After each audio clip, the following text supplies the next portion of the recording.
ஆச்சி பாதாம் ட்ரிங்க். ஆச்சி பாதாம் ட்ரிங்க் ஒன்னு வாங்கினா ஒன்னு ஃப்ரீ. சட்டமேதை டாக்டர் B.R. அம்பேத்கரின் பிறந்த நாளை ஒட்டி அவரது உருவ சிலைக்கு முதலமைச்சர் மு.க. ஸ்டாலின் நேரில் மரியாதை செலுத்தினார். சட்டமேதை டாக்டர் B.R. அம்பேத்கரின் 135வது பிறந்த நாளை ஒட்டி சென்னை ராஜா அண்ணாமலைபுரத்தில் அமைந்துள்ள அவரது மணிமண்டபத்தில் உள்ள அவரது உருவ சிலைக்கு முதலமைச்சர் ஸ்டாலின் மாலை அணிவித்து மரியாதை செலுத்தினார். தொடர்ந்து அம்பேத்கர் உருவப்படத்திற்கு மலர் தூவி மரியாதை செலுத்திய முதலமைச்சர் சமத்துவ நாள் உறுதிமொழியையும் ஏற்றுக்கொண்டார்.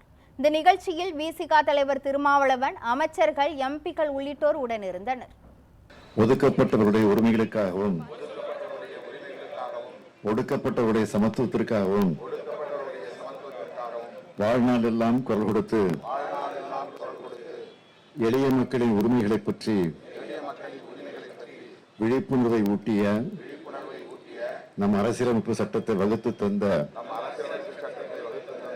அண்ணல் அம்பேத்கர் அவருடைய பிறந்த நாளில்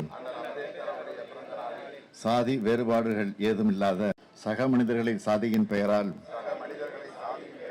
ஒருபோதும் அடையாளம் காண மாட்டேன் என்றும் சக மனிதர்களிடம் சமத்துவத்தை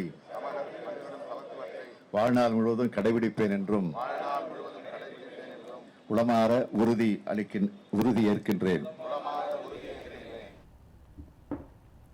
இதனைத் தொடர்ந்து சென்னையில் முதலமைச்சர் பல்வேறு நலத்திட்ட உதவிகளை வழங்கினார். சென்னை சைதாப்பேட்டையில் 44.50 கோடி ரூபாய் செலவில் 10 தளங்களோடு 484 மாணவர்கள் தங்கும் வகையில் கட்டப்பட்டுள்ள விடுதியையும் முதலமைச்சர் ஸ்டாலின் திறந்து வைத்தார். தொடர்ந்து தமிழாக்கம் செய்யப்பட்ட அம்பேத்கரின் 2 நூல்களை வெளியிட்ட முதலமைச்சர் அதனை அவரது பேரன் பிரகாஷ் அம்பேத்கரிடம் வழங்கினார்.